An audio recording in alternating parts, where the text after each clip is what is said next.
Thank you guys so much. It's really exciting to be doing this in my hometown. Thank you all for coming out to the Spirit of Pink. Did anybody else think that this was going to be like a Victoria's Secret lingerie sort of festivity? I know I did. But we do, what I thought for this presentation is like, one of our sponsors is the color pink, owned by Victoria's Secret. So please give it a warm welcome, and also like a wardrobe change length of an applause for our next speaker, Jasmine from Victoria's Secret.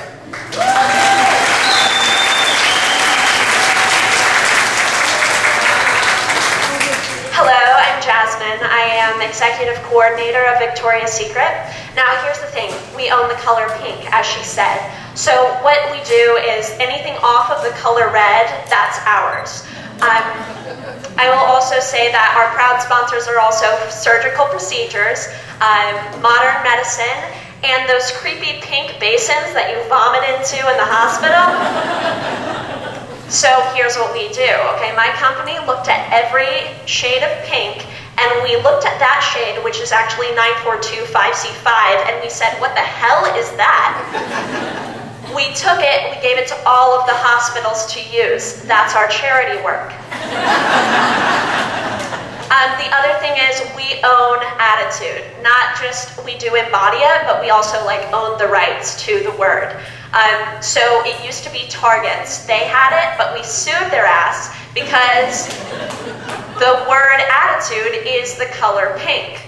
So that's what happened there. Now, something that's been happening recently are people are getting on our case about not offering bras for heavier set women, for bigger breasted women. People are hassling us. They are using just unimaginable language in emails about this. And here's what I have to say about this, okay? If you have a complaint for our company, this is what you need to do.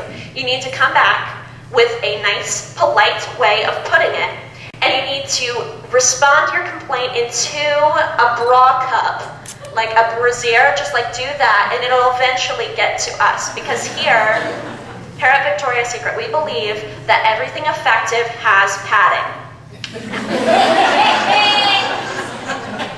Now that's our motto, but we are trying to reinvent ourselves, okay? We are. I know that on a personal level, I am trying to reinvent myself. I've been caught up with work, you know, I don't have a lot of time to think, am I being a good person? Am I doing what I want? Am I helping the world? I don't have that time, so I'm really trying to I'm going to make a change. What I'm thinking is blonde,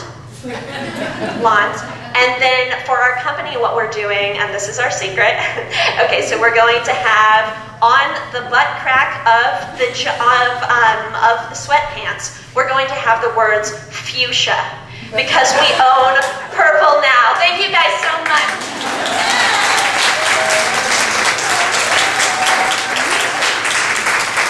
You know, some things can't be solved with sequins. That is something that I have learned over the years, you know. You can't buy love with sequins, but you can buy a shirt that says love with sequins from Victoria's Secret, and I think that's quite enough in my opinion.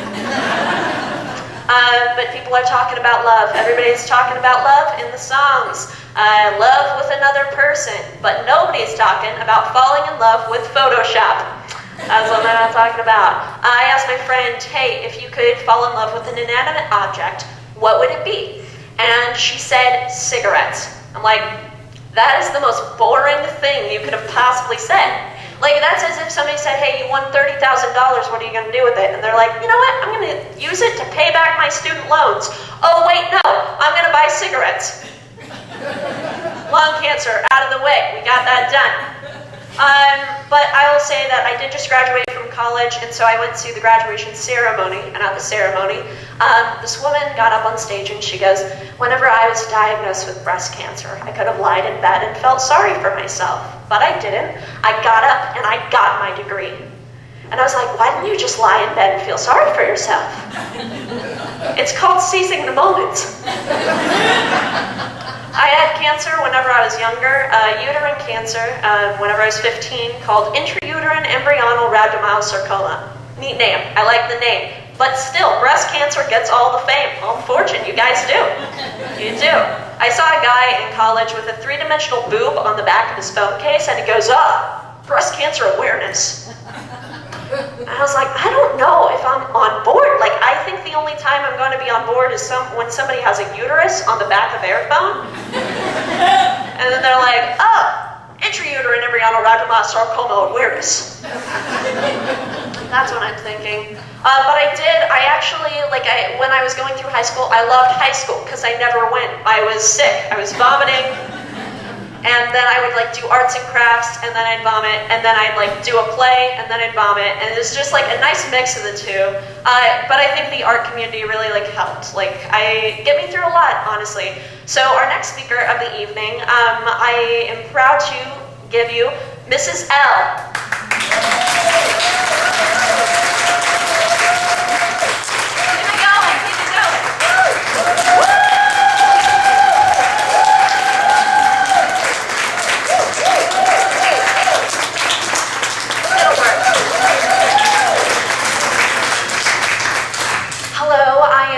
Art teacher for Valley Catholic High School. Now, I do watercolors and I do acrylic because they evoke the most emotion. Now, here's what I have to say about the education system in America. I don't like the way that they have standardized testing as a proof of intelligence. I don't think it shows anything about the person's soul. So whenever my students are getting stressed out about the ACT, the SAT, I tell them to go into that test. You take the pencil and you color in the little dots. You color in the circles just to be a personal profile, just a picture of their face. And you've won. You've won in life, and you've proved to yourself that you are intelligent. The other thing is that, I don't believe in coloring within the box. That is true, but it's also a metaphor.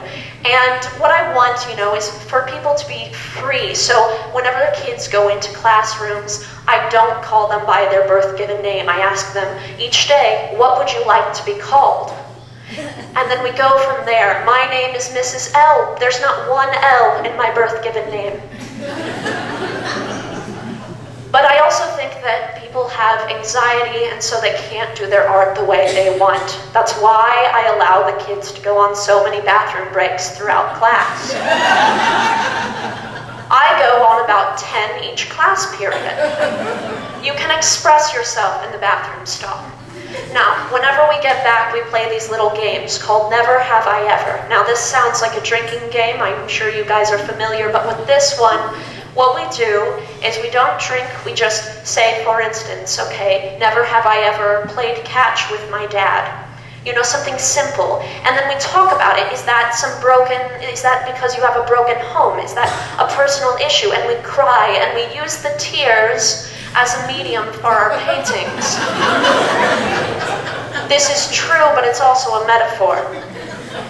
Now, I only work on Wednesdays at the end of the month. I don't know if I said that earlier, but the thing about this is that whenever I'm there, I'm noticing that we are not treating the human body the way it's supposed to, and not necessarily just talking about it in a way where it seems shameful, that it's something to hide, but I don't believe that whatsoever. And that's why whenever I was put in charge of the float this year for the freshmen, I told them we're not going to do a float. We're going to do a 22 by 32 canvas of an Indonesian naked man holding his child.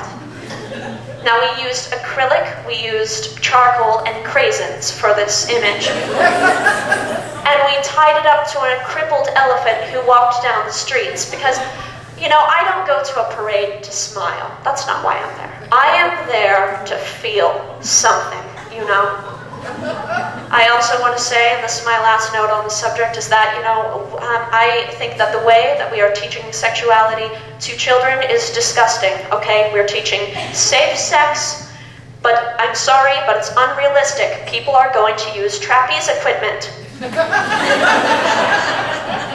What we need to do is teach dangerous sex, but without sharp corners. Bubble wrap yourselves, vacuum pack your bodies, be in grape jelly, there's no friction. Thank you guys so much for this time.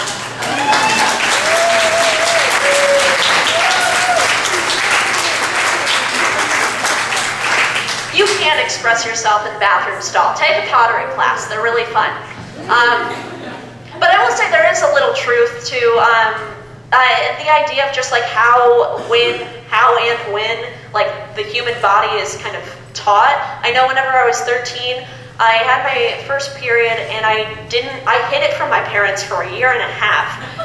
And that's so true, because I was ashamed of being female. It was really stupid, and apparently just at that time, that's what was going through my head, but I didn't know what to do. So of course, once I was getting sick, and I started bleeding for 5 weeks straight, and I didn't want to tell anyone. It wasn't until there was like this mass that was blocking my bladder that I had to. I had heard of people's bladders falling out, so the mass started like coming out of me. And since I heard of the bladders falling out, I was like, maybe that's it. But then I was really mad one day because I couldn't urinate, and so I ripped off a piece of it, and I didn't feel anything. So I was like, okay, well, it's not my bladder. What is this? It wasn't until I went to the hospital and they diagnosed me that I even learned. But the funny thing was they said that, okay, you're going to have radiation, you're going to have chemo, and you're going to have surgery. And so, of course, my mother, who just, if there's one thing you know about my mom, she just loves babies. She just is obsessed. So she said, we need to freeze your eggs. And I said, gross, that sounds nasty. But I think that's also, like, I think if you froze hard-boiled chicken eggs, I think that was gross too. So I'm not sure if that's it, but I didn't do that. And so now I went to the doctor and I found out I'm postmenopausal, which means I skipped menopause, guys. Thank goodness, those were the dark years. That's when my divorce happened. That's when my show got canceled. But it is nice having somebody pregnant in the family, though. My sister-in-law is pregnant, and she says whatever is, like, just bluntly, whatever is vaguely in everybody else's mind, and something happens. Like, she'll be like, I'm hot. And we're like, you know what, I was sweating, but I wasn't going to say anything.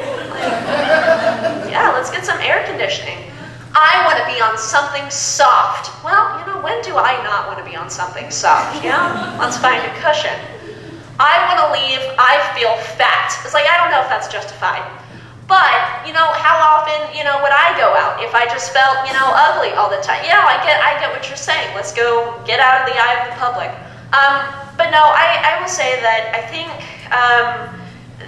the most asked question for me, and probably for a lot of you guys, is, how are you? People ask you, how are you? Okay, and so I'm going to tell you, get these questions out of the way. So I'm doing great. I do animation and I do stand-up comedy, and I'm living with my parents right now, who, you know, they never change.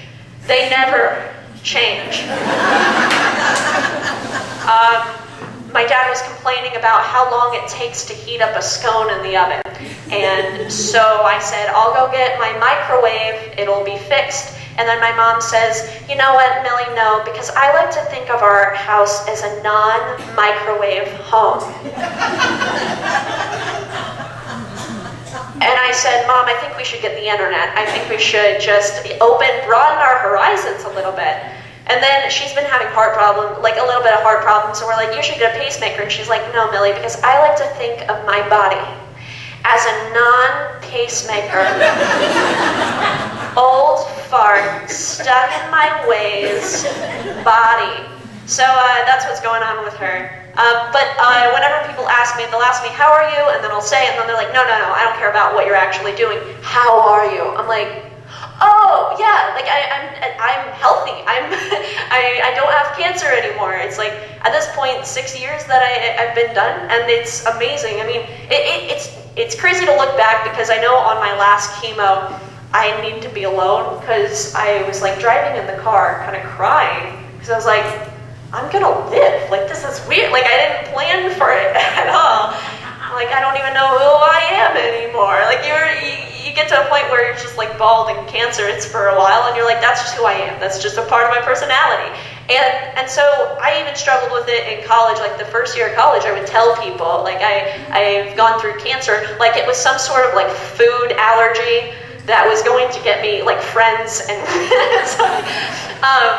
But then after a while, I just realized that, whatever trauma a person has gone through, whether it's mental or physical, it's with you anyways. It's in your personality and everything. So it's almost like to even reference it to people is kind of pointless, because it's just you, and that's what matters. And so I don't know, there's a lot of people I meet where they are cancer survivors, but like the first thing I'll say about them to a friend is like, I won't say they're a cancer survivor, I'm like, they've got this amazing spirit that just like wants to live all the time.